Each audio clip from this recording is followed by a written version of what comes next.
about my workshops because there's just a page with arrows everywhere. Yep, that's. So I get teaching them the questions, so I go draw an arrow on the board to a different part and write stuff down, so they just do it on their pages. So I always go, if you can make sense out of that in 6 months, you're pretty amazing. But, so a couple times since last night I've been thinking that was just a ton of information that I dumped on you. So I wanted to start today if you had any questions that came up as you processed it throughout the day. We'll start with that. I guess all day they're thinking, well, the cortisol flowing again. I gotta stop it. I don't want to live. I'm like, I don't really feel like going into work tomorrow, but I don't want to live in my Olympic brain. Good for you. It's like having little conversations with myself, right? But I think with certain jobs that we have, you know, being on a high alert when you feel Yes. violent, people you're working with, you have to literally be out thinking about what the possibilities, what could go wrong. Yes. And it's a reality for Exactly. my job every Exactly. day. So Yeah. I see why, when I go to the naturopathic doctor, he says, your cortisol level is through the roof. Yeah. And I keep taking stuff to try and get that Yeah. down. And being in a job like mine, like Yeah. ours, it's like literally, I don't know what, maybe I should take up doing marathons again. One of the things that there now discussion about, and it's for counselors who pick up the person's PTSD and end up with PTSD themselves. So it becomes a really high priority for people working in this field, if they're not going to burn out in 5 years, to really develop good detachment skills and being able to leave it, and then proper self-care, physically, emotionally, spiritually, because the burnout rate is just It is 5 years for our job, I've checked. astronomical. The rate is, yeah, we're way over that. So how do you, are we gonna learn to detach? Well, some of us detach period. Yeah, and so that becomes healthy detachment versus unhealthy detachment, healthy caregiving versus unhealthy. So all of that becomes very important to sort out, especially when you work in this field. Any other questions that came out of your ponderings? I have a question. It's again about cortisol. Okay. I'm really fascinated with it.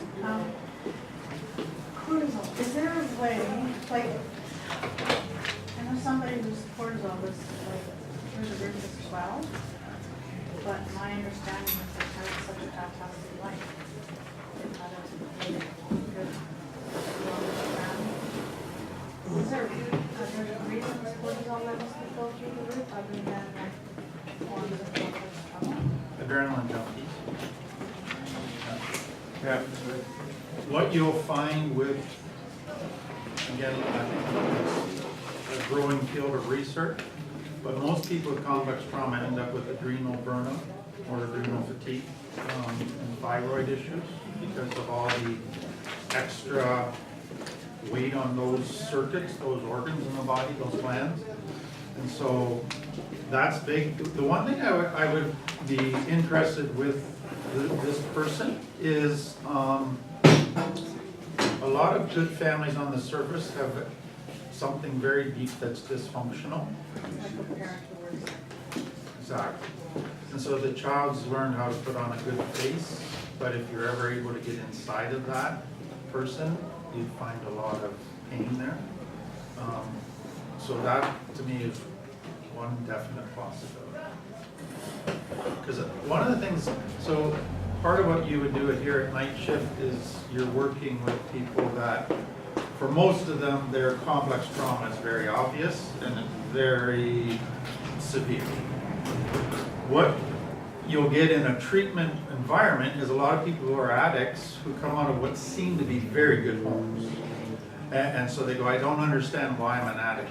But as you begin to explore and begin to see the subtle forms of complex trauma, then it all starts to make sense.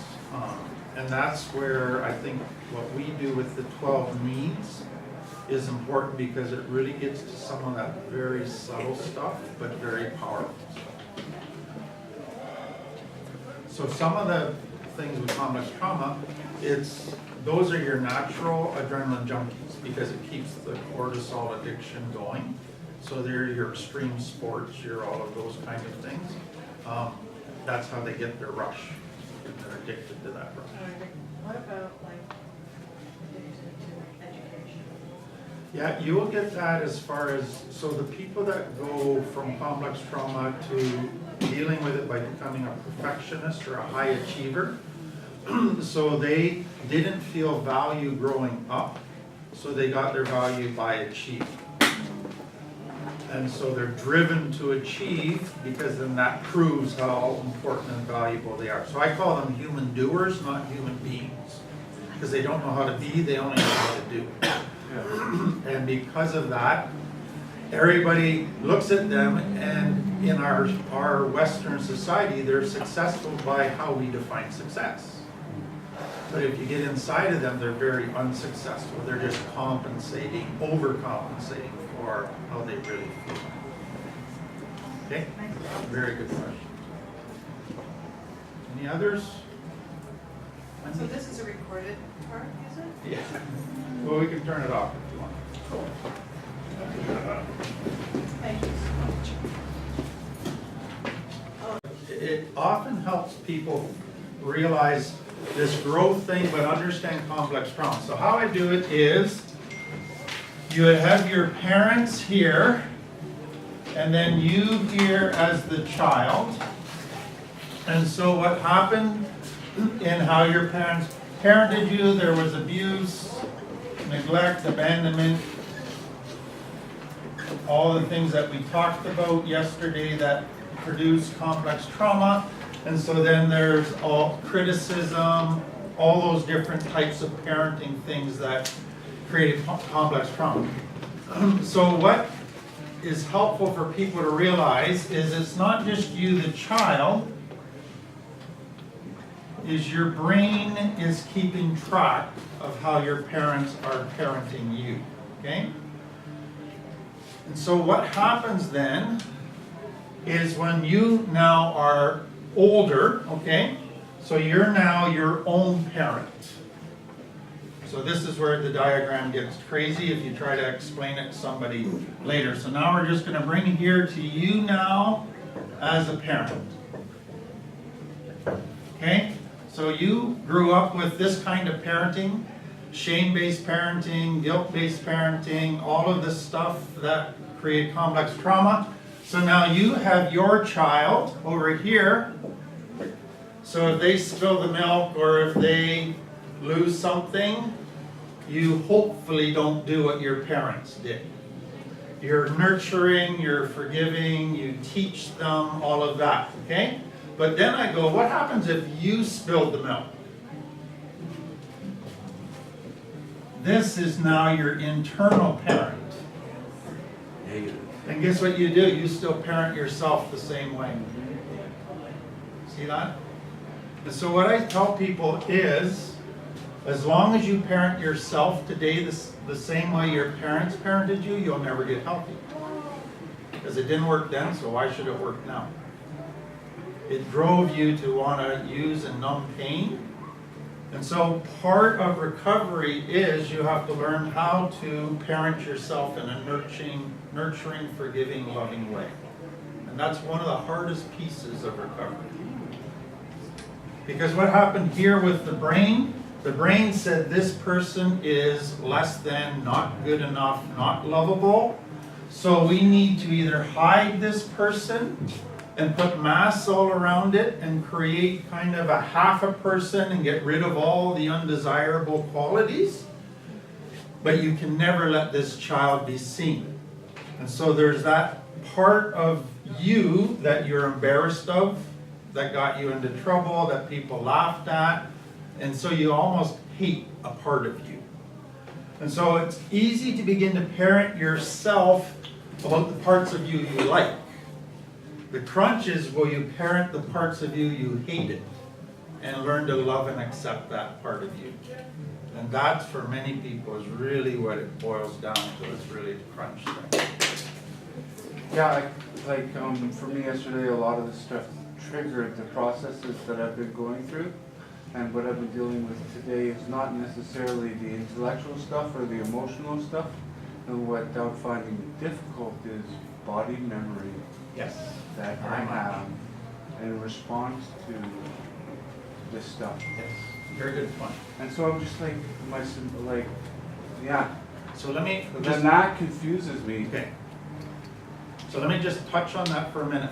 So one of the things that is coming out of understanding complex trauma is a hypersensitivity of your five senses. So some people with complex trauma can't stand loud noises. Some people can't stand bright rooms. They're just hypersensitive visually. And so some people would refer to it kind of like brain chatter is going on inside, like white noise that's always happening there, and just a hypersensitivity to sound. Mhm. So somebody that's even crunching their food just makes them bristle because of that hypersensitivity. So it does affect the person physically, and there's a lot of body memories that are part of that. Yeah, well, the system just wants to shut down. Exactly. Yeah. And most of that happens subconsciously. It's not a conscious decision to do. No, and that's what the frustrating part is, that there's that part of me that's active, Exactly. that's subconscious, and my Exactly. consciousness is going, Yeah. what's up with this? Yeah. So what Wendy was describing is what used to happen subconsciously, she's now aware of. Yeah. So it's moved to a conscious level. So that's grounding, but yet it's overwhelming. And over time that gets less and less, but that's an important early growth part. Okay, Mike. I don't know, for me, I just find it's becoming really incredibly difficult. Right. Like, my stomach is vibrating, my negative thoughts are so bad. Like this morning, I woke up in fear, Right. literal terror. Yes. You know, Yeah. I'm- So for a lot of people, once they start learning, it's triggering stuff. So their brain is subconsciously in a hyper alert state. So it's like you're on the battlefield again. And so you're on edge, you're just quick to react, but you're back into survival mode. And so what you have to do there with parenting yourself, because when you go back, that stuff gets stirred up, you feel like this 10-year-old child again. And so it's to say, the brain says to you now, no, you're not that child anymore, you're not in a danger place, and you coach yourself through it. So it's like, I now have to parent me. I have to parent a part of me. And so I'm really learning how to become a good parent to myself when all I had is bad parenting, and I've been very good at doing that to myself. But there's a lot of teaching, there's a lot of reminding yourself of facts, of realities. And so again, in the early days, there's a lot of heightened things that are happening, and it feels quite a bit worse. And that's where clients will say, why do I need to look at this stuff? I just feel worse. And you go, hang in there, and within a few weeks, this will all pass. I was just gonna share, I had an aversion to potato chips Okay? and chewing. Yes. And one night, I heard a dog chew on his bone the same way Yeah. with your potato chips. And like, I ran so fast, like it was like adrenaline just like Yeah. got me out of there, right? And there was nothing to be afraid of, obviously. And Jesus came into a memory that I didn't even know was there and totally healed and redeemed it. So now I will hear, I am hypersensitive to chewing, but my body and my heart and my mind don't respond the same way. But I am still hypersensitive, but it's the body memory or the body response has been healed. So. Yeah. So let me just add to that by saying this. So you learned about the cortisol burning the bridge between your left and right lobes. So the physical memories and the emotional memories, which are stored in two different parts, you no longer, so you have memory gaps, okay? What's interesting to me is when cortisol stops pumping, that bridge starts healing. In other words, when a person's in a safe place, that bridge will start to heal. And it's like God knows they're not ready to have memories to handle until they're in a safe place where I can give those memories back. Then they can deal with it. If I gave them those memories back when they were in a safe place, it would overwhelm them. And so it's like he knows kind of when we're at a point where we can start to get these flashbacks, then he can bring healing. And I got like a full visual. Exactly. And yes, Jesus came in and he gave me my banky, which is like this little Winnie the Pooh blanket. And of course, only Jesus could know that I needed that at that time.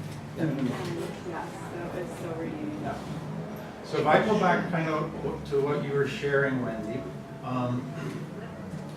like what I see you doing there is you're parenting yourself.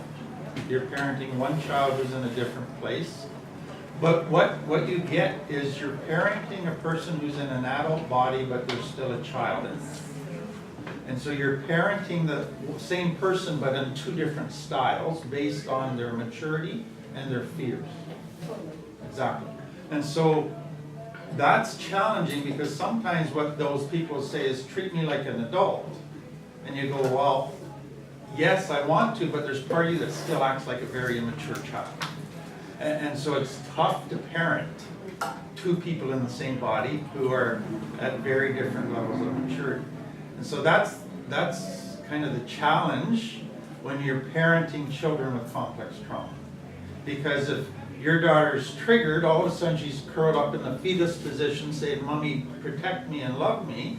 And the next minute she's out leading people and performing valiantly. And you go, what just happened there? And so what you realize as counselors is when a person gets triggered as an adult, they basically go back to that child that needs that love and nurture.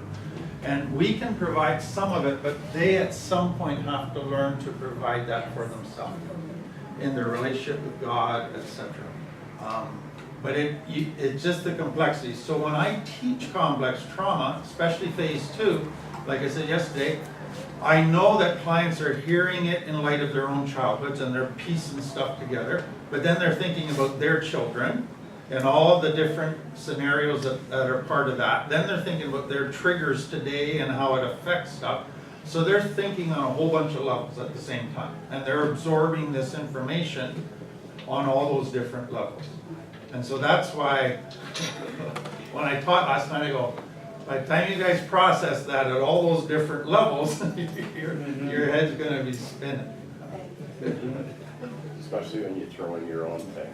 Well, exactly. And you throw in the guilt that goes with your own thing. And the shame. Exactly. Yeah. So when we do the relationship week, what you're going to get is a whole lot of this happening, because what you realize is that when you get into a relationship with both people who got complex trauma, you got your baggage, which can be triggered. They got their baggage, which can be triggered. Then you create baggage together because you trigger each other. Carry on. It's so exciting. And so all of a sudden you're going, whoa, I got to get myself healthier. They got to get themselves healthier. Then we got to deal with the crap that keeps coming up. And so that's why I say that for people, don't get in a relationship till you have enough maturity to be able to handle that. Because you'll get people in a relationship who really they're doing well in their personal life, they're growing, they're dealing with their stuff, but they get in a relationship that just triggers too much. And it's not like they don't love the person and don't want to succeed, they just don't have the tools or maturity yet. But that week is they just start peppering you with questions, and then it goes to parenting this child and parenting that child and all the challenges. So it very quickly just mushrooms into basically every dimension of their life, which is neat when they start to see all of that, and then they begin to see the healing that comes on. There's healing. Yes. I'd like to have that in writing. Well, clients go, you give me the date and time when I can. So it'll be next May at 11:43 or something like that. I appreciate, getting a better understanding of cortisol. And I am from a family where everybody has thyroid issues. Right. But last year I was on a big dose of prednisone for a long time, which shuts off cortisol. And it was so hard to go off, and had all kinds of problems. And I wound up doing a really slow and pokey taper off. But even with that, there was a day I was really stressed out because my mom was having heart issues and stuff, and had to take her to the hospital for a couple of days, and then brought her home. And the next day she had to take me in because I had adrenal insufficiency. And even now, I don't get quite as stressed as I used to, and I suspect my cortisol is still a little bit low, lower than it was, because I was always pretty hyper. I kind of like being more stable, but darn it, I woke up Saturday morning with anxiety, and I thought, no! So Let me, Class. I'm gonna give you the handout when we do the emotions week, but I just wanna do it now because it ties in.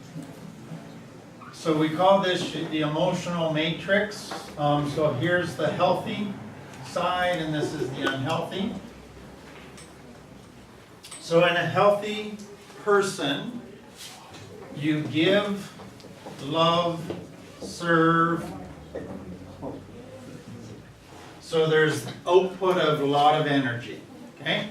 But then you know how to do self-care. So you recharge your batteries in a healthy way, okay?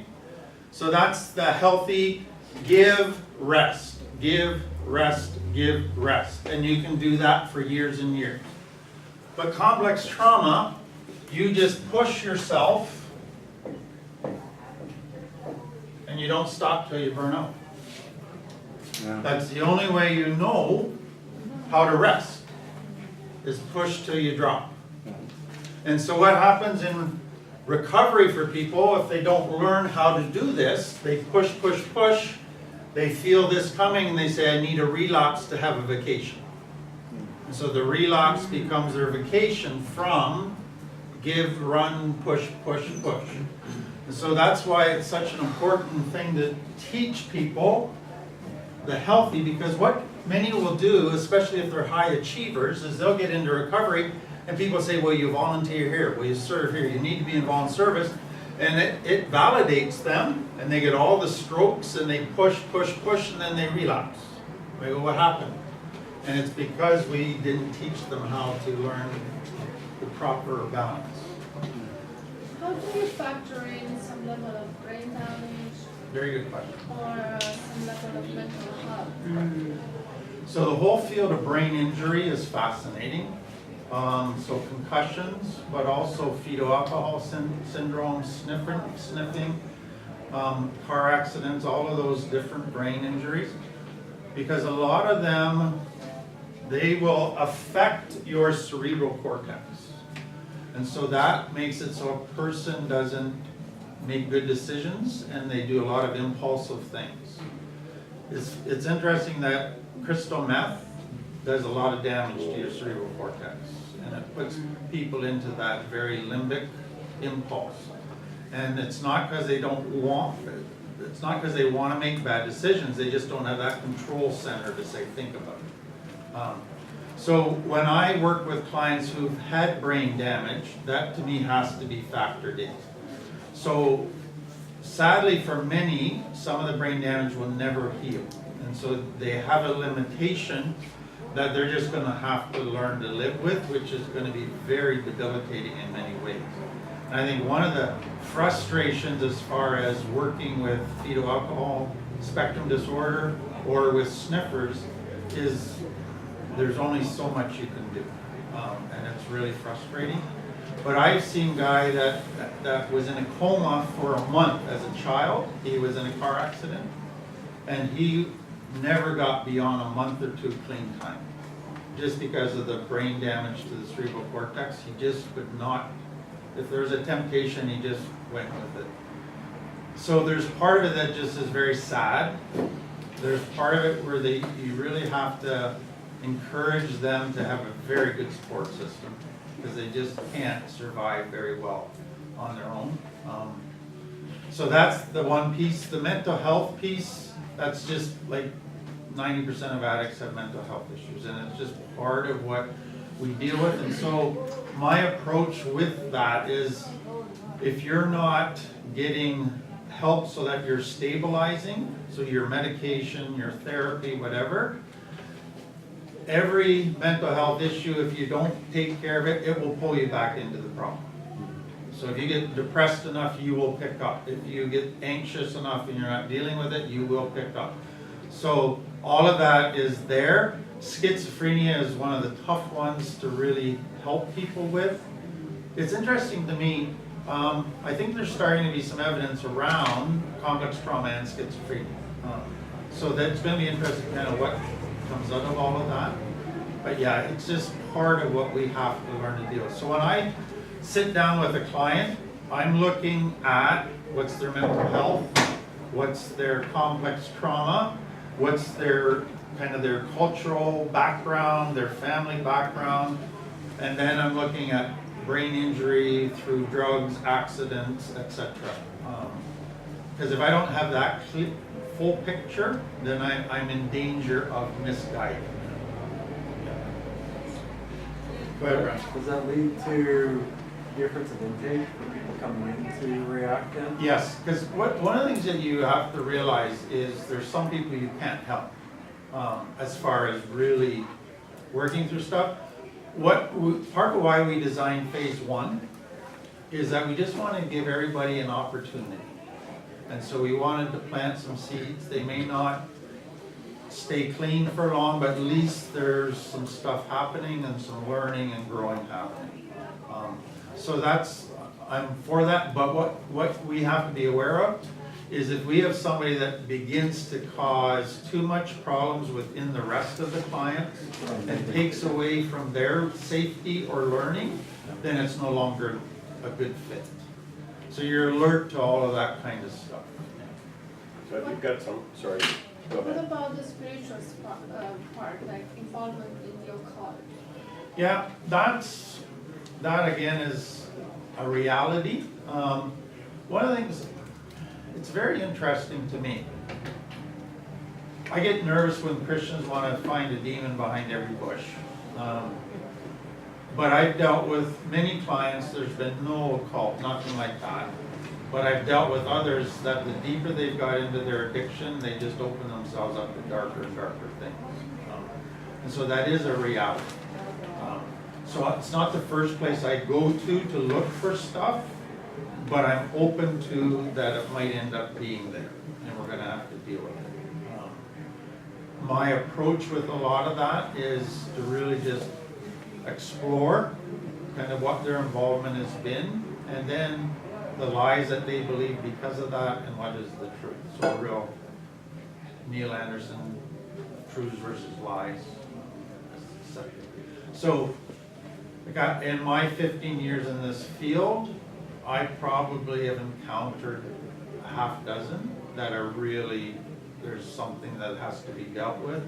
A lot of it as they pursue God or open themselves up to Jesus, some of that just starts taking care of itself.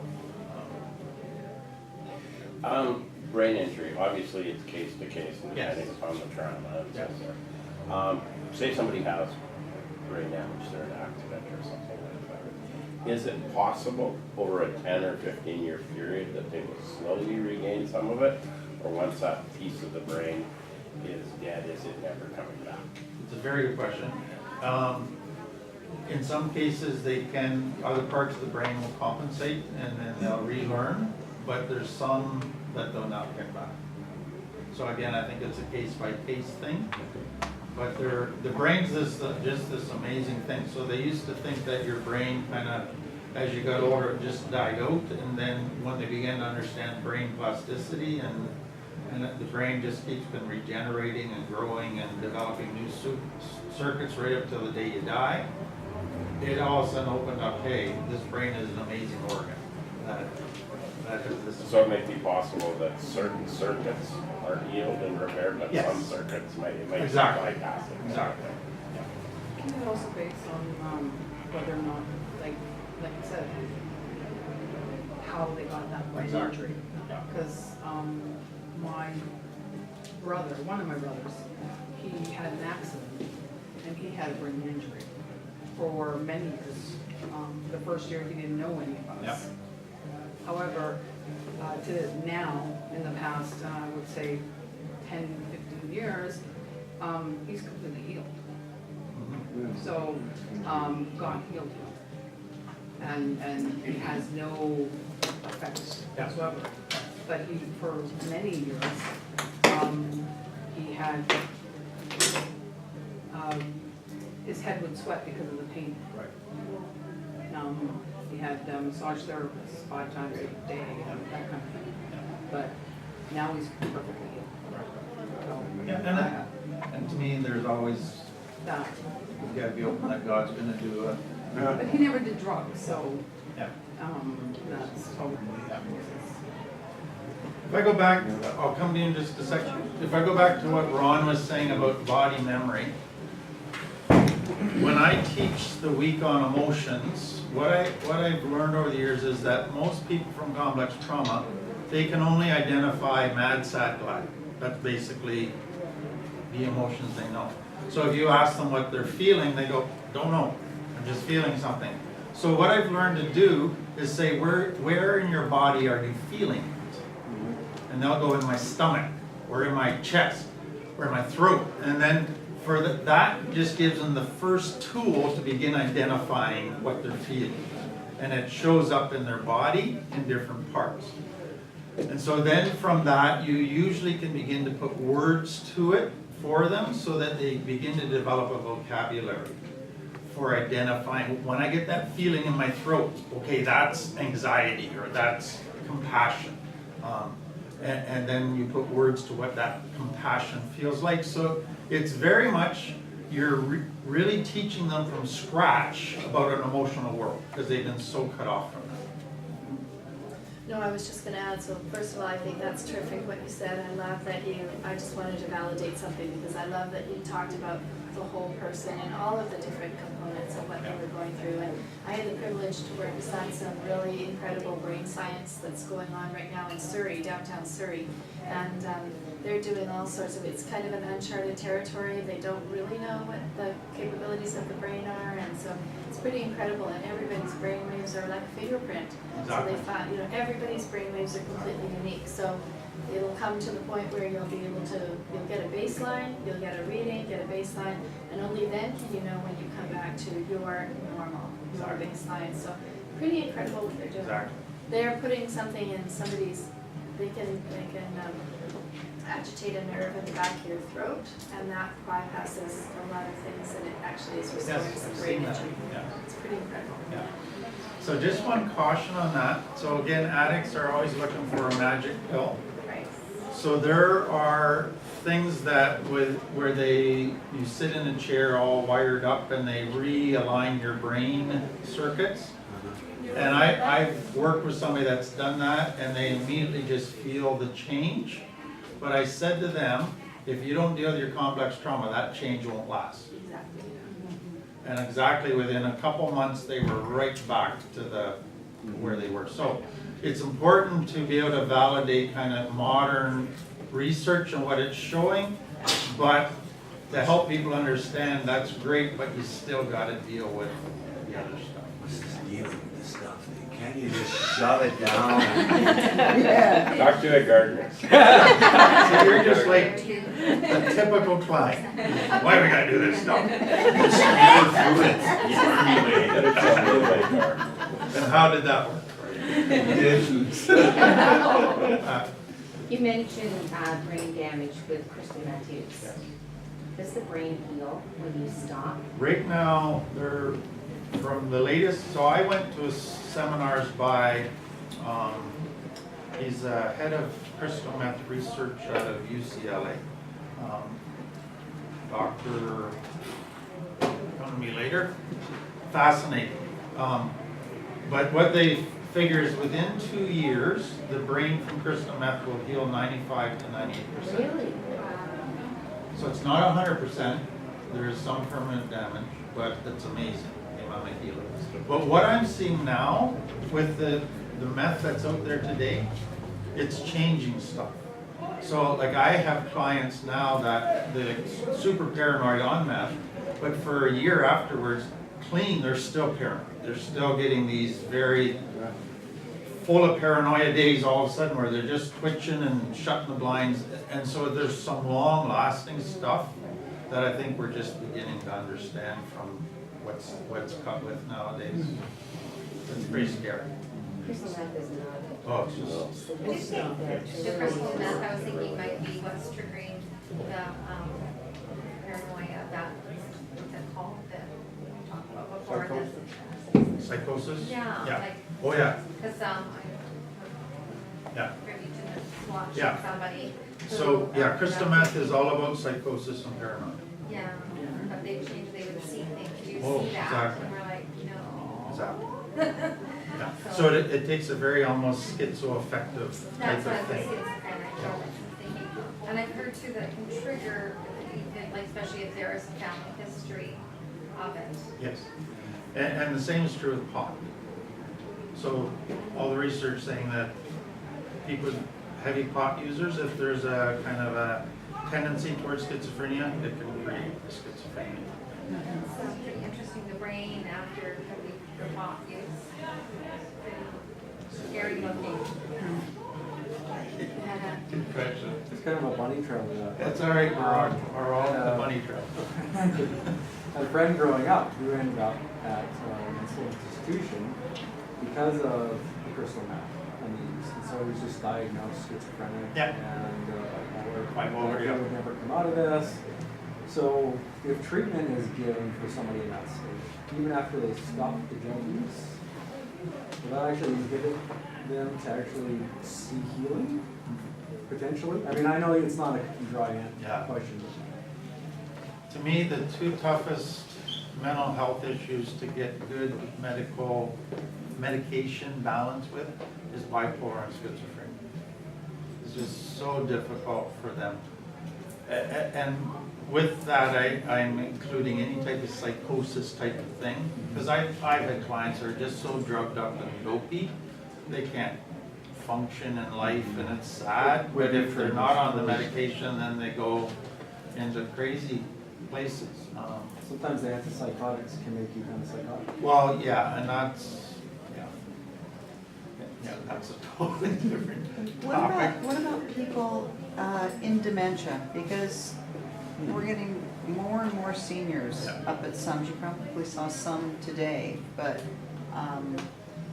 at night we really have quite a few. And we notice that, there's a number of them that seem to have issues with memory. So there's the whole wet brain syndrome. Sliding down There's the wet brain syndrome, which you would probably get some. So the person that just is constantly drunk, basically, their memory just becomes totally useless. But there's also the whole dementia. And then a lot of people drink to the point of just that blackout drinking. So they, No, I'm talking, day by people, day, daily. just the whole, just the day-to-day, Yeah. even if they haven't been drinking, just they're sliding into dementia. And, how are they in a program Yeah, and that's. like React? Yeah, very difficult, because again, they can't retain anything, and then they become disruptive by always asking questions. It really gets frustrating for other clients. So that's why, sadly, there has to be some screening in order to have a fairly cohesive group. So that's why I love, like with some in here, you're dealing with kind of everybody on that very physical, practical level. And then out of that will come people that could do a React, but not everybody. Not just the reality. Because like in Winnipeg, are there a lot of sniffers here? We call puffers. So in Winnipeg, you get lots of people with paper bags that are full of chemicals that they just hold to their mouth, or a rag that they hold over. And it's just sad because the brain damage is irreparable. so after a while, there's just nothing you can do. And what you find, and it ties into, I forget who was saying, somebody with the angry brother, but the more your cerebral cortex is damaged, and that can happen by stroke as well, the more your limbic system is not managed. And so you get that anger, flare-up stuff happening all the time. Okay, very good question. I've got a cousin in Saskatchewan, well, he's actually in North Battleford now, they put him into a mental facility. And I don't know if you want to spend any time on this or if it's something we do later, I don't want to take too much time. Okay. He suffered from depression, severe depression, and they put him there. And mental health facility, and they couldn't do anything with it, they tried everything with it. And this surprised me. I thought this practice wasn't being done anymore. Electroshock therapy? And lobotomy. ECT, all lobotomy. It is. And he's just like, he's never been able to come back from that. And it's just like basically. We've had a couple clients that have had electroshock therapy, and Winnipeg, they only do it as a very, very last resort. Nothing else is working. Yeah. But it has some horrific side effects. And is that different from a lobotomy? Yes. Lobotomy? So they They're zapping you with electricity. So they zapped him first, and then they did the lobotomy. There's no coming back from that, is there? He's just like been going downhill. Like the only thing that you can get him to do is he's got this one particular card game, and he'll sit and he'll smile and he'll play that card game forever. But that's the only thing he can do. Yeah. When he was a kid, I remember him on the couch. We had one of those soft back couches, and it was like early 60s. Well, it would have been late 50s, early 60s. And I remember he always used to rock back and forth, Okay. banging his head against the couch, and he used to do that for hours. And I don't know if it was just sort of like, if that happened now, we'd do something about it, right? Okay, so let me- our kid, So that's, to me, a very significant point. So what happens with complex trauma where you didn't get nurture and a person to help regulate your emotions by soothing you is you develop self-soothing. And so some, like I've seen grown men as clients who rock. This was when he was 3, and he'd violently smash his head, and I'm wondering if that did any damage to him as well. And so the second part with that is that self-soothing can switch to self-harm. Because for some people, harming yourself is soothing. And so we'll get clients all the time who have done self-soothing through banging their head. And part of it is just that it's a soothing thing, but a lot of it's just the internal anger is so great that they're just, and they're turning it on themselves. But you'll get a lot of that kind of self-harm type thing from a small child. And some, that becomes the bullies, and we would see kind of the first signs of that anger lashing out would be harming animals. And then He was 3, and he was from a loving family, But there's something going on there, and it could be a purely mental health. Yeah.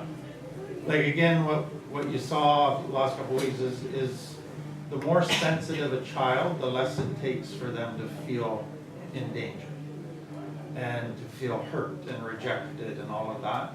And so if he's a real sensitive child, and all it would take,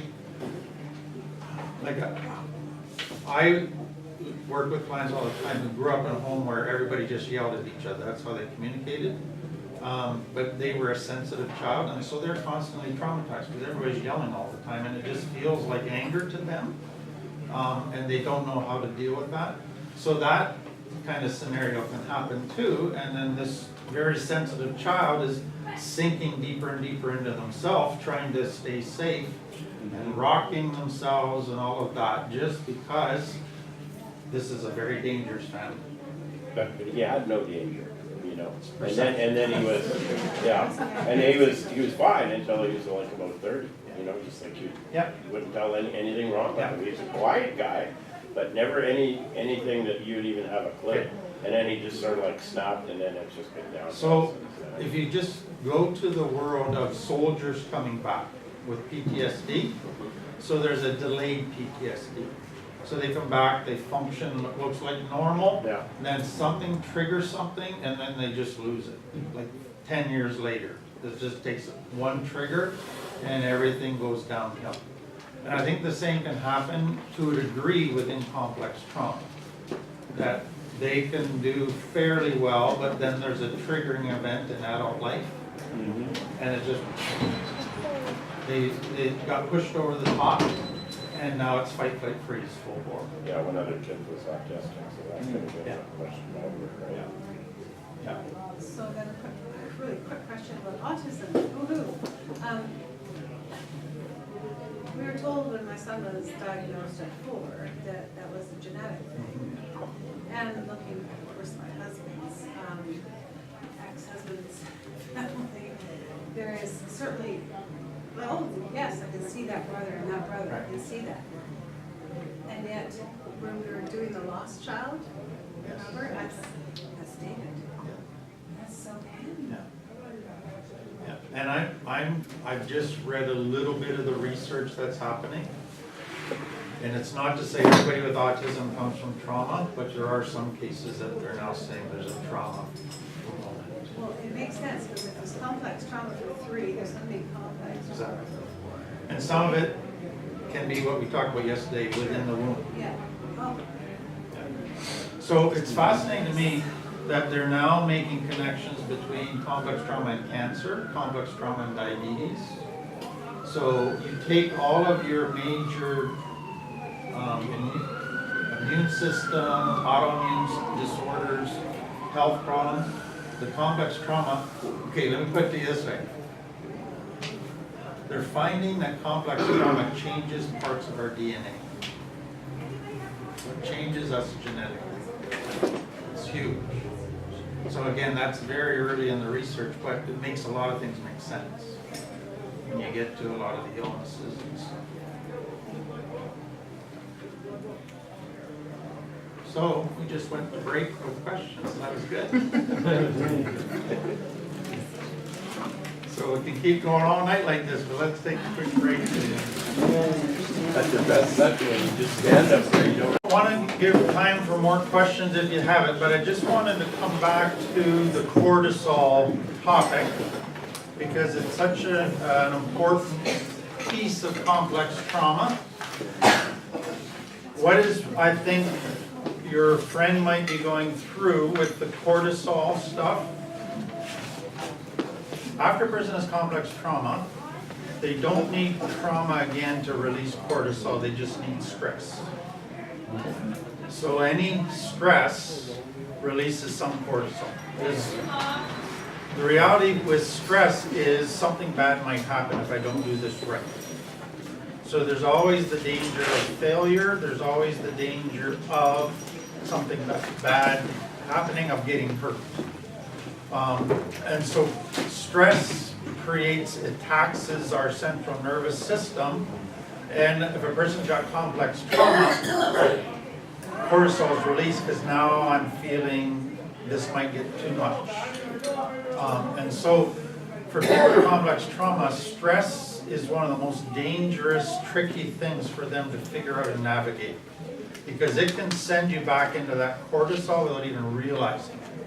And if you're disconnected from your stress levels, you can be going through stress and then you're in trouble without even realizing it.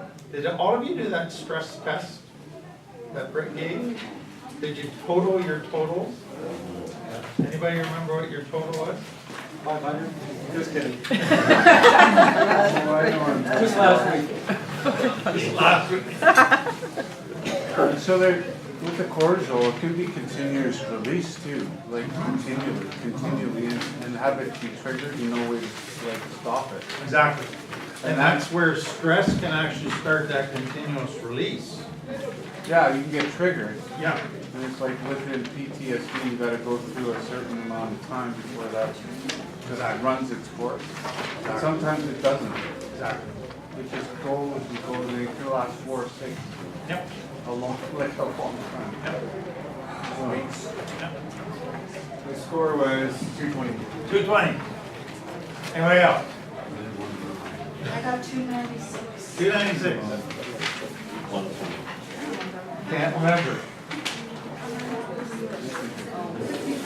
64. Got ice in her veins.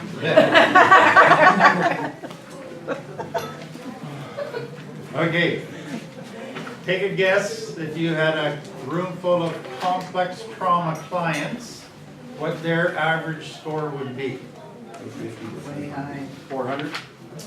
5 to 800. Wow. Now what's interesting is they don't feel stressed. 'Cause that's their norm. That's where they've lived all their life, so they just feel that's normal. And they don't realize the toll that it's taking on them. And so part of my job is to help them to begin to understand the early warning signs that stress is building. Because if they don't get those early warning signs, it's too late. And then they're back into being triggered. But stress becomes one of the main relapse things. And so they need lots and lots of tools for both evaluating or being in touch with their stress levels and then managing their stress in a healthy way. There's some years, like especially when we're bringing up our first youngest ones, Yeah. and family dynamics and stuff, where I would have scored well over 500. Yeah. In that. Yeah. I lived through that for at least 5 years. Yeah. Right? Does that change your Okay, stress so what I tell threshold? clients is this. We all will have stressful times in life. That's life. You have a little baby that's colicky and it's stressful. You get through it, but the key is it doesn't last forever. There is an end line. With complex trauma, there wasn't an end line. You just lived, that was your environment. So for people in recovery, they're gonna have stressful periods, but what they have to be aware of is what are my signs that it's starting to take its toll? I've been in it too long. So the reality of most people in recovery is they're single parents. And so their stress load automatically is higher just because of that. But then all their children already have complex trauma. So that adds to their stress load. And then they can't stay out of a relationship, so they got a relationship going on, and that adds to the stress because of all the baggage and triggers. And so they just bring stress on themselves without even realizing it, just in trying to live. And so it just becomes this massive issue. And so almost on a weekly basis, I will have clients come in who just need to talk about their stress. Because they're just struggling, because everything's going wrong and there's so many problems. And then all of a sudden something blindsides them. They get a call from the bank saying you owe us, you haven't paid on whatever, and away they go. So we'll look at stress in more detail because it's such an important thing. And I think the more you're able to help people identify early warning signs, how they're their own worst enemy, etc., etc. And again, stress triggers the limbic brain. And it sets the cortisol in motion, and then that shuts down the cortex, and then you're in fight-flight without even realizing it. And it also affects your physical health Oh, incredibly. huge. I mean, they're finding it more and more because it affects Exactly. inflammation throughout your body, Exactly. which causes disease. I mean, it just, stress has Yeah. so many. And that's all the cortisol, adrenal stuff. Your body wasn't built for them to last, they're built for just short bursts. Okay, any other questions? Do you see a difference between people experiencing trauma very young or later in life as adults? We talked about that yesterday. Okay, then I'll Watch, yeah. And if it's still clear, you ask. Okay, any others? Okay, what I thought I might do, instead of getting into something really big at this time, is I want to give you just some things around treatment centers and counseling in this world. So the first thing I want you to think about, how many of you counsel, do one-on-one counseling? Okay. Our counseling world, from my perspective, is facing a crisis. Because if you look at the counseling world, what is the model that you follow? Basically, you meet with people once a week for an hour, and then professional ethics forbids you from having contact with them outside of that. And what I find in working, when I first started doing complex trauma and teaching counselors, I found that counselors were afraid of people who were traumatized. What will I do if they get triggered? And so they just were scared to death of dealing with trauma. So the challenge is this. People who counsel in that traditional way have very, very little success with complex trauma people. You know why? Because complex trauma needs a family. They have to be reparented. You can't do that in 1 hour a week with no contact outside of that. And so I don't know what's going to happen within the counseling world in order for them to wake up to the complex trauma requirements to be effective, but it's not doing a good job. And so I think for us, you're going to get criticized because you're trying to create a family. And they're going to say, that's not professional ethics. So you need good internal boundaries within your counselors in building those kind of relationships that are nurturing. There's a huge challenge, but the counseling world has failed, in my mind, in dealing with complex trauma. So just to be aware of that. So in many ways, what we're doing is really trailblazing. We're pioneers in a new way of counseling this type of thing, and the old method isn't working. Any questions on that? I have kind of a thing that happened a couple years ago. I was going through some really intense anxiety. I was going through some chronic pain, and it led me into like deep depression because I always worked, and then all of a sudden I wasn't able to work, and I had to go to counseling, and I had so much anxiety that I couldn't get to my counseling appointment. And instead of, I'd leave a message after hours because I didn't want her to answer because I was scared, and I'd explain, I have, really bad anxiety getting there, and I really want to be there, and I need this. And she fired me as a client because I had to go there for my anxiety and depression, but I couldn't make it there, so it was like, okay, goodbye, then you can. And I hear stories of that all the time. So if you don't shape up to our standards for clients, then you're not a good client. And so you get blamed for being a bad client, and really it's their system. Yeah. And it wasn't like a help. I know. It's very sad, but it's just the reality right now. So I just want you to kind of think of it in those terms. Second thing I want you to be aware of, I would say over the last 15 years, I've developed a category in my mind called the most difficult people, or the people you have the least success with. Anybody want to venture into my top 3? Personality disorder. Okay, I'm not going to go to the mental health. Okay, I'm going to go. So just give you number 1: spoiled children. So why are spoiled children very little success in recovery? Entitlement. Too much work? Too much work. Never had to work hard for anything that was given to them. If it doesn't go the way I want, I'll cry and pout. I can manipulate my way around getting whatever I want. Somebody's always cleaned up my mess. I've never had to be responsible for my decisions. Mommy's gonna buy me out of it. Yep, so God's design is if you step outside of unhealthy, there's pain. And the design of pain was to move you back into healthy because it's painful out there. But if you're a spoiled child, you go out there and there's pain, and mom and dad take your pain away. So there's no consequence. So they come into recovery and they still think they can wiggle out of negative consequences. So it's a real challenge in working with spoiled kids. Because there's part of them that refuses to grow up. They still think they can manipulate their way out.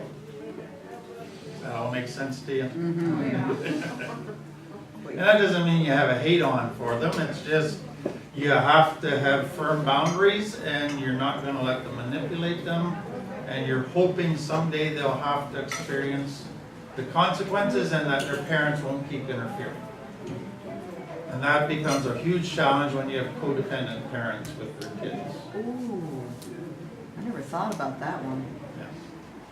Because if they're little kids in pain and you're not taking it away, you're not doing your job. You're a bad treatment center. Second one, Christians. So why would Christians be bad clients? When I started, so I told you last night, this lady that got me hired was a godly lady that worked 25 years as in the addictions world. And when I started, she said, Tim, beware, the worst clients are Christians.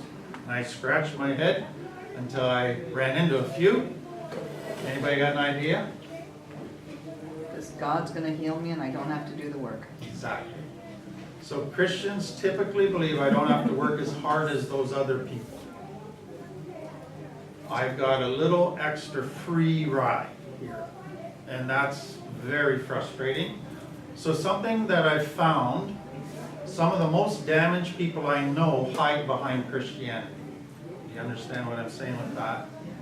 So they can throw Bible verses and all kinds of little distortions that for them says I don't have to deal with that, God's going to fix it, I've got faith, whatever. And so it becomes a real challenge with many of them to break through that and help them realize Paul said I work with all my strength with God giving me strength to work with all my strength.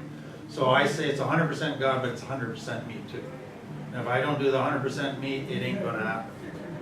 And so that is a huge challenge. But when a Christian client gets to that place of understanding that, they can be some of the most wonderful clients. But they can be so frustrating before they get to that place. Okay, third, very intelligent, capable people. So people who, two things happen. They want to do recovery in their head. Just tell me the information, don't make me feel anything, don't make me, just tell me what to do. And I'll do it. And if they've got good talent and ability, so they're very smart, capable, they've excelled in business on a job, so they are great at putting an image up and have the ability to maintain it. And so for them to get healthy, they have to let the house of cards fall down and get honest about how they really feel. But they maintain the image so long and so well that they're afraid to let go of that because they're afraid everybody will see them as a total failure. So your smartest people either want to go to their head and live out of their head only, or they're all about maintaining the image they've built over the years. So what I want you to think of next is this. You see how all three of those we can be the most easily fooled by? Yeah. If the Christians say the right things, we just get drawn into it. If the very smart, capable people get involved in service and they can help with clients and they're great in group and sharing because they know all the words and the lingo, we just think, wow, they're doing better than they really are. And that's where you have to watch it with those people, is you think they're doing better than they really are. And over time you begin to learn and figure out that the people that seem to be doing better maybe aren't, if that's all about an image. Okay, does that all make sense? Any questions on that? Okay, next. Can I go backwards? I just want to go back, just Okay. one step. Yep. So we're gonna reparent our clients. Yeah. And so that's gonna be a shifting of the boundaries and all of that. So what about the professional ethics and stuff Okay. like that? I'm going to come to that in a minute. Okay, good, we'll just. Because it's a huge topic. Okay, it is. It is. And it's really becoming a tricky topic around getting insurance. Great. So to be effective, I have to have to be effective, I know what I gotta do as a counselor with complex trauma. But then insurance says I can't insure you if you're gonna counsel people that way. And so that's putting us in a real dilemma as far as how do we navigate that. Okay, the next thing that I wanted to cover is this. You have to develop a new vocabulary and understand the definition people put to words. So, if you're talking to a street person who's talking all about respect, you realize they're giving it a different definition than the Bible gives it? Because street respect, what does that mean? Fear. Fear. You never rat on me, or else. You never make me look bad. Predator prey. Exactly. So you're going to get people using very Christian words, but there is a totally different meaning. So here's what I want you to understand. Complex trauma takes every virtue and distorts it. So love, what does love look like in complex trauma? I will love you only if I don't get hurt. So my fear trumps my love. So now my love will be distorted by my fear. So now I will love you in order to get from you. So you remember the 5 love languages? So you got words, gifts, service, focus, quality, time, and physical. Do you realize that you can use all 5 of those to manipulate? You can love people, but you're actually manipulating them, or you're trying to earn their love back. So it is either selfishness dressed up in love, or codependency dressed up with love. So you're giving to get. So loyalty becomes another word you'll hear lots of. It's a street word. It's tied in with respect, but you're always there for me. You never make me face the consequences of my bad decisions. And so when we set a boundary with people and make them have the consequences, you're not loyal. You don't have my back. You're throwing me under the bus. All of that stuff, and that's their distortion on loyalty.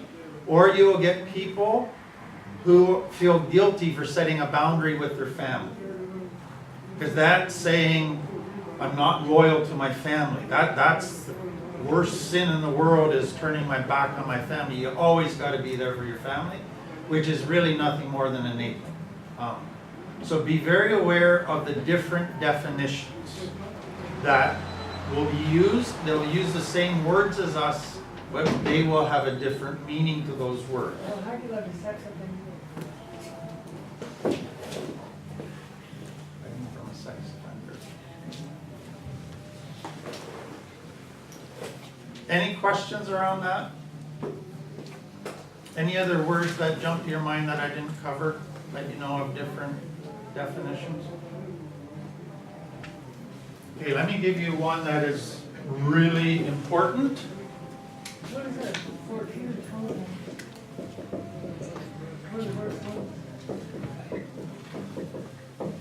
it? Are you near? What is caregiving versus caretaking? Want to be too sexy? So this is healthy, this is unhealthy. So caregiving is this. You're responsible for your responsibilities. I will meet the needs that I'm responsible to meet with you. Here, I'll let you remain a child, and I will meet your needs so that you can be irresponsible. So I will take on your responsibilities and make them my responsibilities. So you never have to grow up. So in complex trauma, caretaking is common. You have a controlling mother, you have an enabling mother, you have people that are into each other's business and nobody knows where they stop and the other person starts. And kids are allowed to be irresponsible and never grow up, and that's fine because mom just does it for them or dad just does it for them. And so it becomes a challenge to learn as a counselor, when do I move from actually caring for this client and becoming a caretaker of this client? Because if I become a caretaker, I'm actually becoming unloving, though it seems loving, because I'm preventing them from growing up. And that is very important line to figure out how to draw. So let me take that a little bit further. So I was gonna say, oftentimes it's based on client's reaction at that point, right? Exactly. So if they're wanting you to take care of them, Exactly. and so you gotta listen for that language. I'll pull up and Exactly. make a wall. Yes, and so what you'll find with like a borderline personality that's triggered, all of a sudden they're in crisis and you need to come in and do everything for me. Fix my problem, fix me, Now, and they're very demanding, and they seem to be in so much pain and so much need. And if you say, you know what, you can handle that, then they're mad at you. You don't care. What kind of counselor are you? And the way they go off in the huff. So it's an ongoing weekly challenge, because you have clients that try to pull you into this. And some are very good at doing it, but it's a real issue.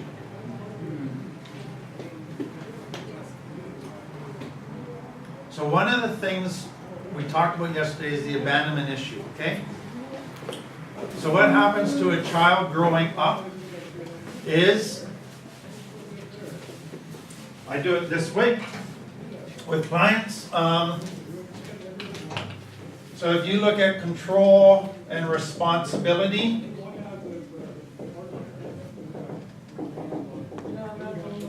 so when you have an infant down here,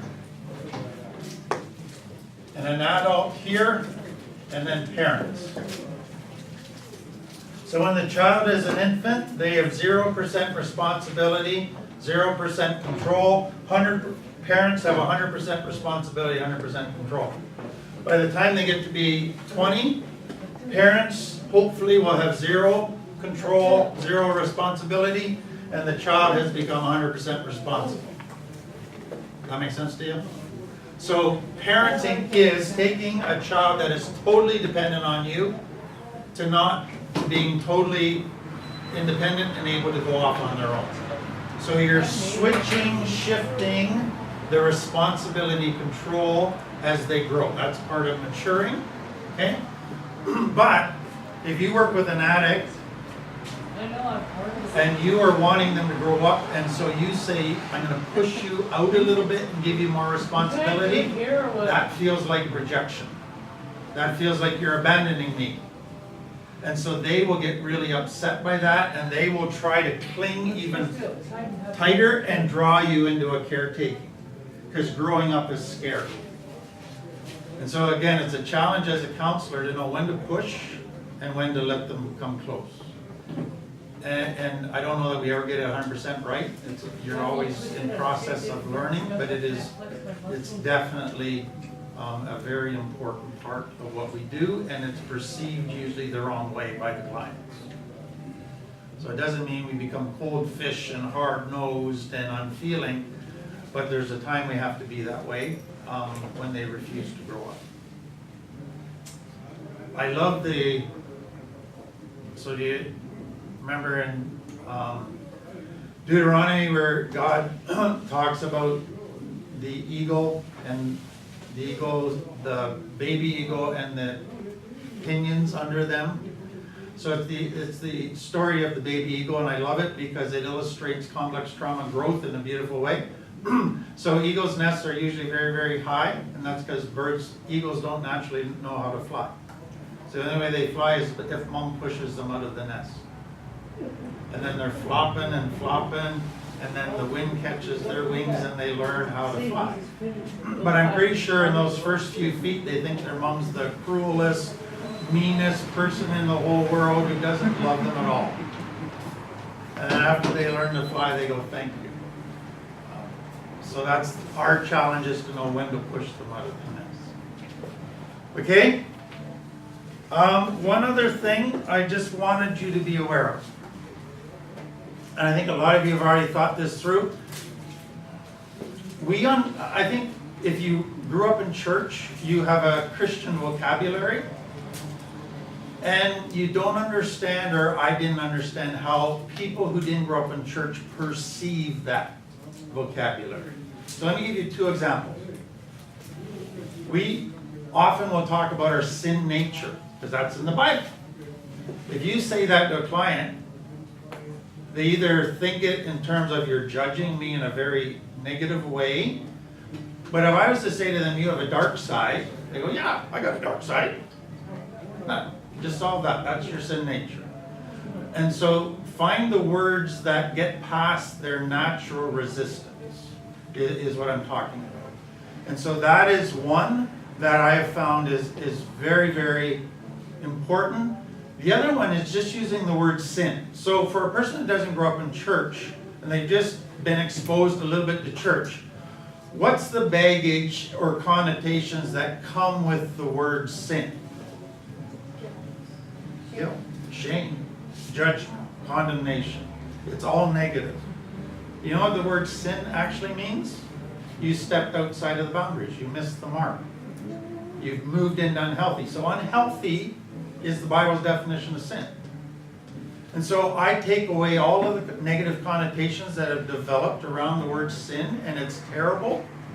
And I just say unhealthy, and they get it. And now they don't feel judged. They just feel I've stepped into unhealthy, and there's negative consequences to that. And they get that. And it's not this angry God ready to hit me over the head with a stick because I stepped outside. There's built-in negative consequences. And they get that from their own experiences, and all of those negative connotations are gone. So just be very open to reevaluate your own vocabulary and some of the words we use that are Christian buzzwords, but have terrible connotations to people who aren't from that. Any questions on that?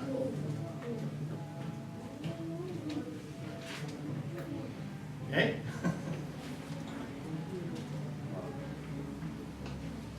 Where to go next, Gary?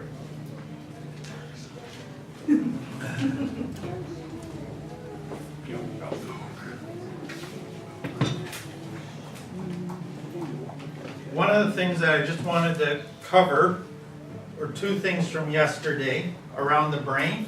And I just read or just saw a study that had been done. So it was of a person who had a ball and they threw it up in the air and caught it, threw it up in the air and caught it.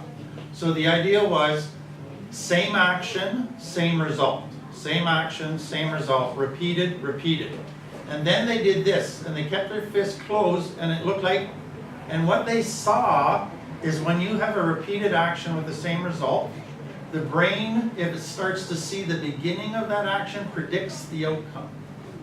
And so the brain actually sees the ball when it's still in the person's hand, because it has predicted what's going to happen by that. And so that is a lot of what we look at with complex trauma, is a child got the same action, same result. Same action, same result. So now as an adult, if they start to see that action, where does their brain go? It predicts the result. And it doesn't have to be accurate, but that's how the brain works. And so that's where they jump to conclusions, they go to that worst case scenario, but it's because of the brain's wiring that way. The next thing I wanted just to cover with you, we talked about, remember our upward arrows yesterday? And then we went through your mental health things and ended up with your dissociative and your psychopath. To me, one of the very sad realities, and I think it's one of the things that, unless God intervenes, there's trouble, but as you go up, BPD, narcissistic personality disorder, all of that, your success rate gets lower and lower. The chances of these people changing gets less and less. Does that make sense to you? Because remember, here you had CT, but you also had shame. And basically for this person to ever get better, they have to look honestly at how they really feel. And that is just too scary and too painful to even give themselves the option of going there. So they would rather stay within their own prison than to go here. So if you are to talk to people who are psychopaths or psychiatrists that deal with psychopath, their success rate is almost zero as far as seeing reformation or any transformation. Narcissists or severe narcissists who become very abusive predators, chances of success are very, very small. So what do you think is the thing that would get a narcissist to be willing to go here? Anybody? Major interruption? Major pain. Yeah. So if you want a fascinating study, I think the Bible gives us the story of Jacob as the master narcissist. So what does Jacob's name mean? Does anybody remember? Heel.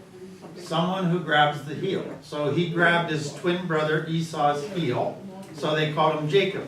But do you know that Jacob was also an idiom in the Hebrew culture for manipulator? The one who grabs the heel. You trip people up. You manipulate.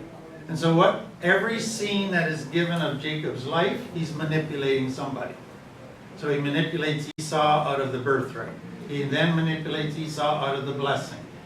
And then he manipulates in getting his sheep to prosper with his uncle Laban.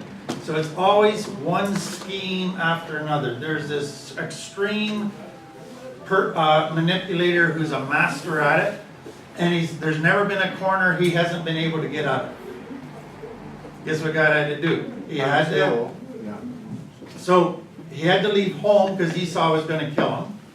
He went to Laban's and manipulated until Laban was going to kill him. So then he decided to run back home.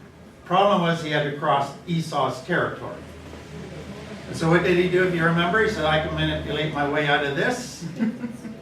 I'll send him camels and goats and all kinds of servants and all gifts. And he sent lines of people with gift after gift. And they came back and they said, oh, Jacob, he's coming with 400 armed men. First time Jacob's ever been backed into a corner. But guess what he did? He says, no problem, I can still manipulate God. So he wrestles with God, but what is he trying to do?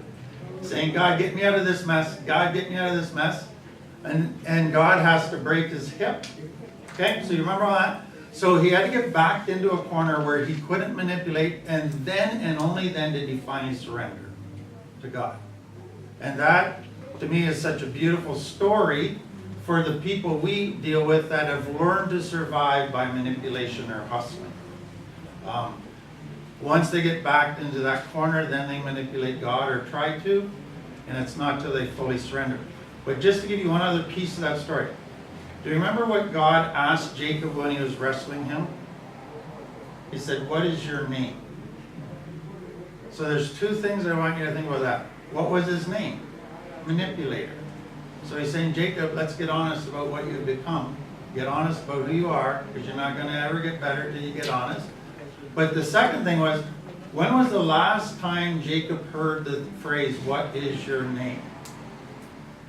When he conned his father out of the blessing. His dad smelled him and touched him. He says, you feel like Esau, but you sound like Jacob. What is your name? And so God is taking him back to his greatest deception. And saying, let's face our guilt and what we've done and the damage, and get honest and repent, then we can heal. So when people say you don't need to go and look at your past, because the Bible says forgetting those things that are behind, which annoys me to no end, because the Bible also says don't forget. I'm in creation, all things old pass away. But what did God do with Jacob? He says we got to go back. And we got to remember an event that changed the course of your life in a negative way. I don't think I've ever heard that story explained quite like that. That's what I was saying, when you see the Bible through complex trauma, it's actually beautiful. Like you said, the first time you were a pastor and you didn't understand all that, so that was quite amazing. Yeah. You read it again. So if you want another interesting study, so I'm just kind of ad-libbing here.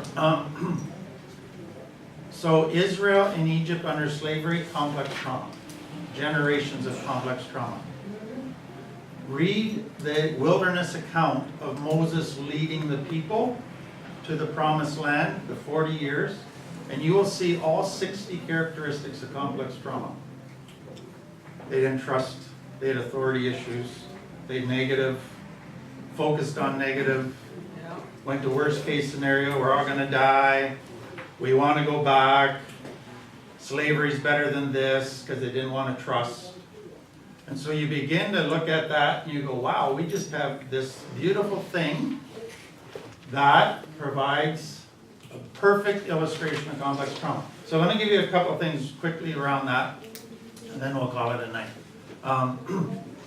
So I picture God as this perfect therapist who's meeting these Israelites with all their complex trauma.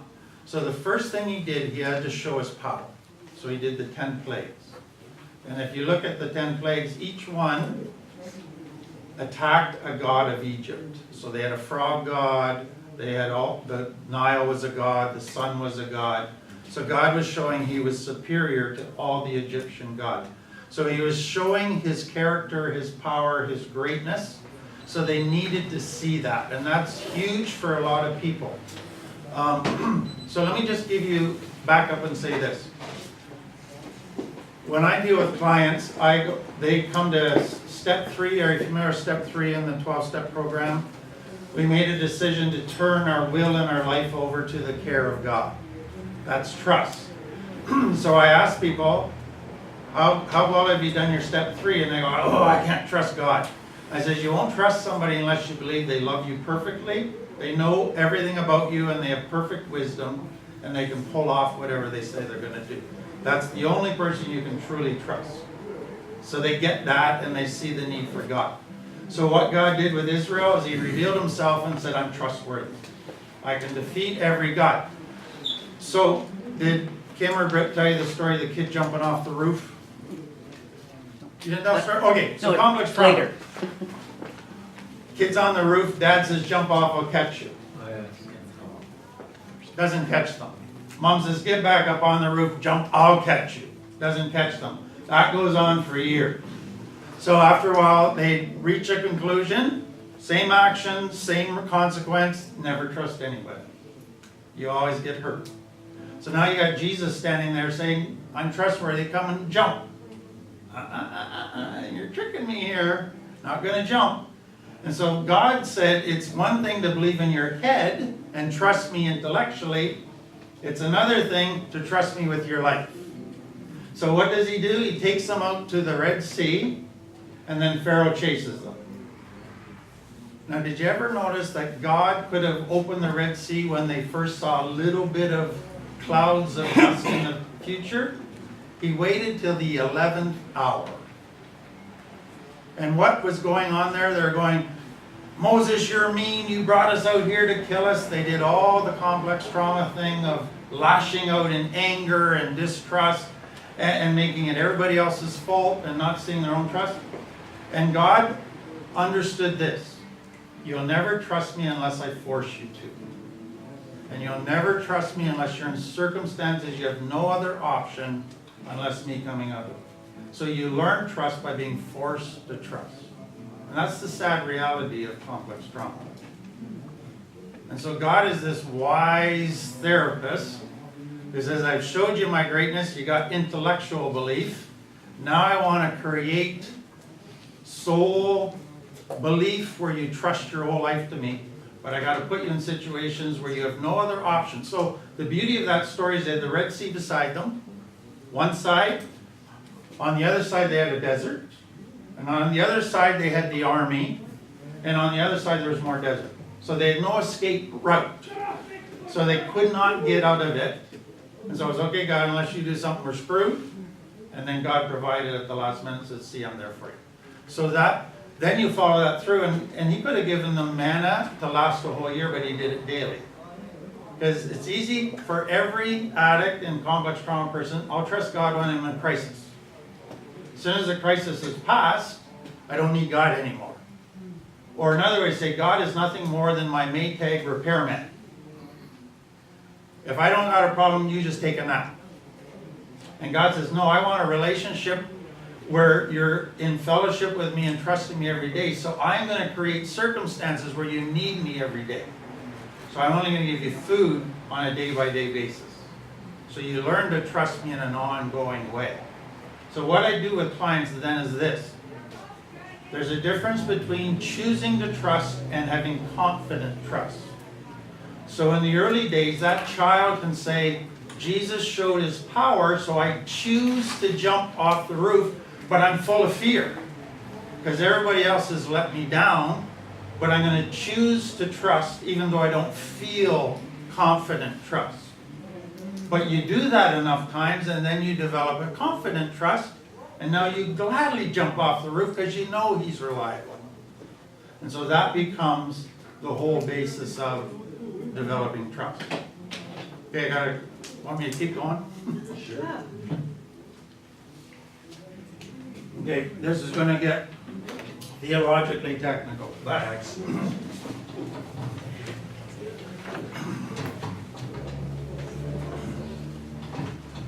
There's two things, then we'll wrap up. Okay, so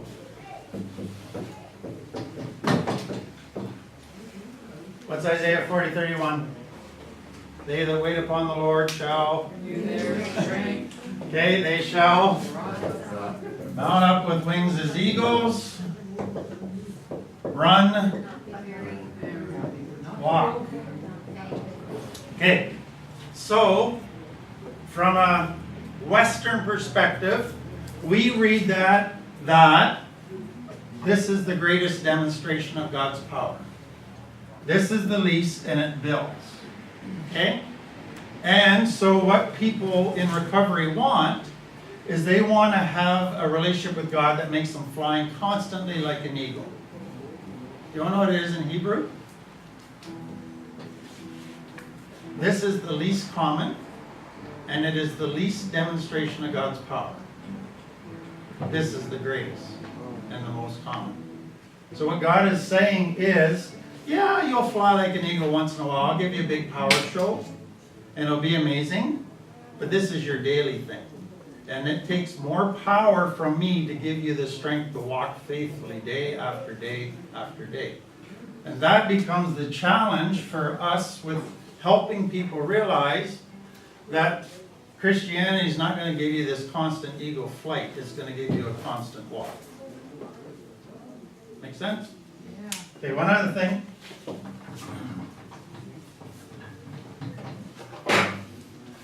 How many of you have read the book or studied Lamentations? Okay, Lamentations 3:22. Does anybody know what it is? Great is your faithfulness. Okay. How many letters are in the Hebrew alphabet? Anybody know? 22. And so a common form of Hebrew poetry was 22 verses. Each verse begins with a letter of the alphabet. So we call it an acrostic. Okay? So A, you start the first verse of your poem with A. B, second verse of your poem. Okay? Has anybody got a Bible? Yep. Okay. Yep. How many verses are in each chapter of Lamentations? First chapter, 22. Second chapter. 22. Okay, don't go to the third yet. Fourth chapter. 22. And fifth chapter, 22. And chapter 3, 66. Good. So let me show you what the design. So the whole book of Lamentations is built on, my wife and daughter are laughing at me. It's all built on poetry and how they did poetry. So it's built like this.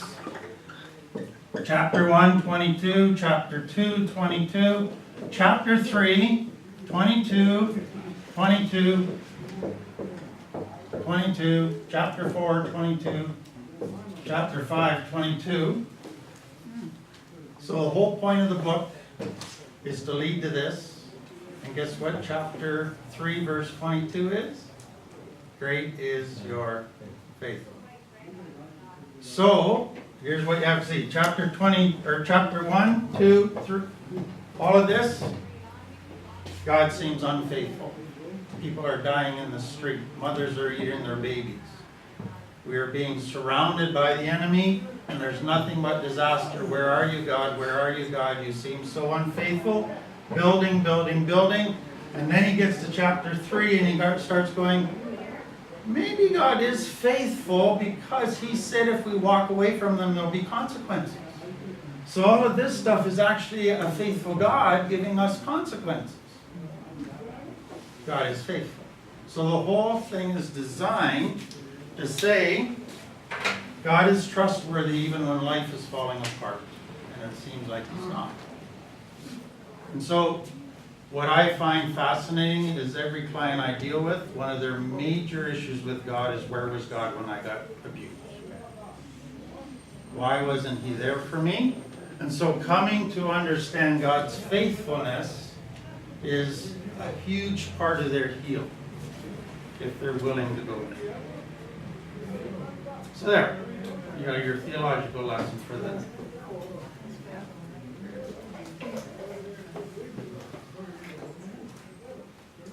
What verse was that?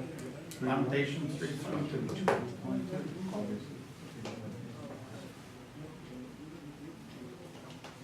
I got 5 minutes.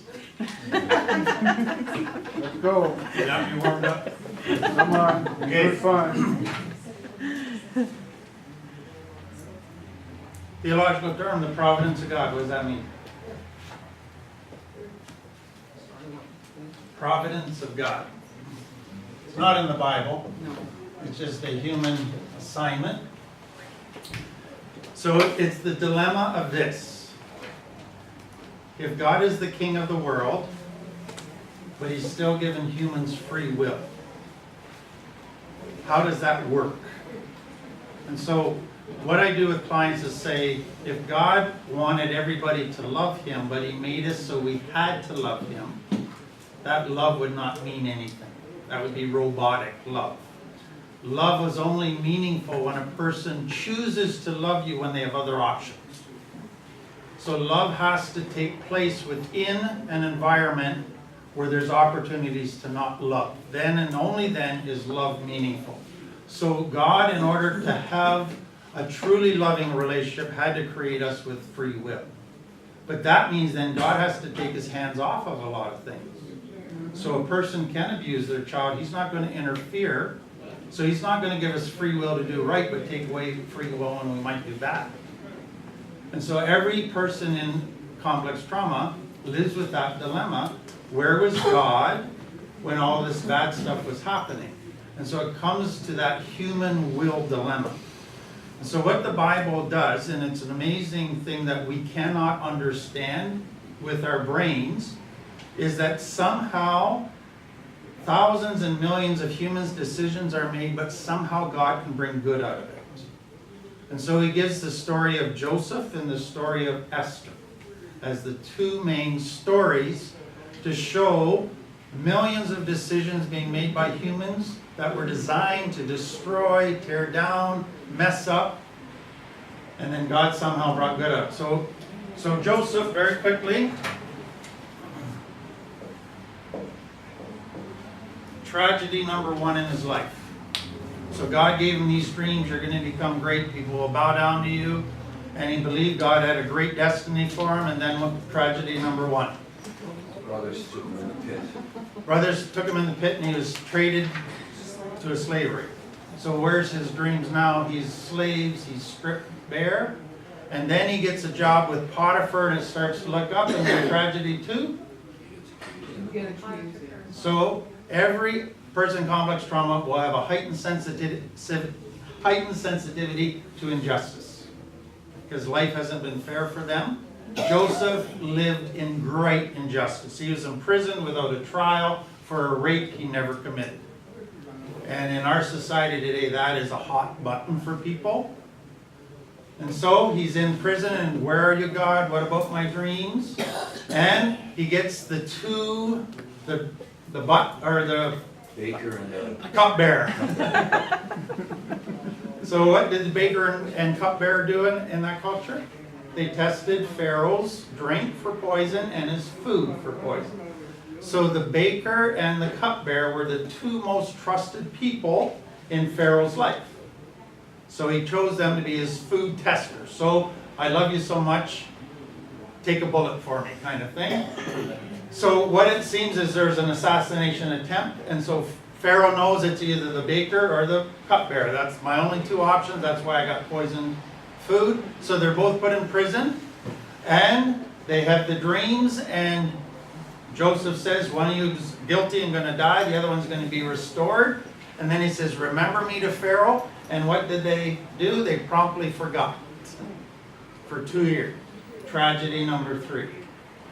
And you go, where's God in all of this? What about it? So here's the big picture that it then gives us. God said back to Abraham, I can't let you have the promised land just yet, because I love all of those tribes in there. They're corrupt. And if you go there, it'll mess you people up. It's like putting brand new children in the worst neighborhood in town where there's constant corruption. You've got to protect them for a little while. He says, I can't do that because they're too corrupt. They'll really mess up the nation of Israel. So I'm going to keep you out of there, but I want to keep giving these people a chance. So 400 years, I'm going to give these people a chance. Okay? So then God says, you're going to go into the land, and there's going to be a famine that comes. Where was the bread belt of the world? The Nile River. It was the only place that would have crops when nothing else did. And so the Nile, Egypt, was going to become the way to save, rescue the people of Israel during the famine.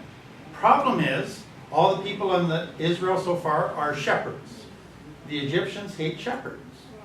And so how are you going to get the Egyptians to be open to rescuing the Jewish people when they're all shepherds?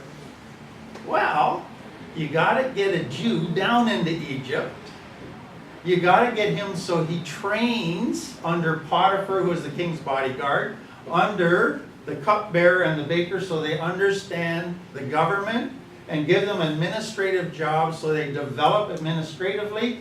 And then have the Pharaoh have a dream that only Joseph can interpret, and he gets promoted to be the second in command in the world. Everybody bows down to him, dream comes true. So here you have all these people making decisions that look like they're going to destroy Joseph's life, and God says, I'm bigger than that. Somehow, without violating any of those human decisions or taking away human will, I'll still carry out my plan. Don't understand it, but it's beautiful. So what I say to clients is this. Romans 8:8 says, God causes all things, not just good things, but all things to work together for good to those who love God or surrender to God. And so God will take all of that crap, and if you surrender, He'll bring good out of it.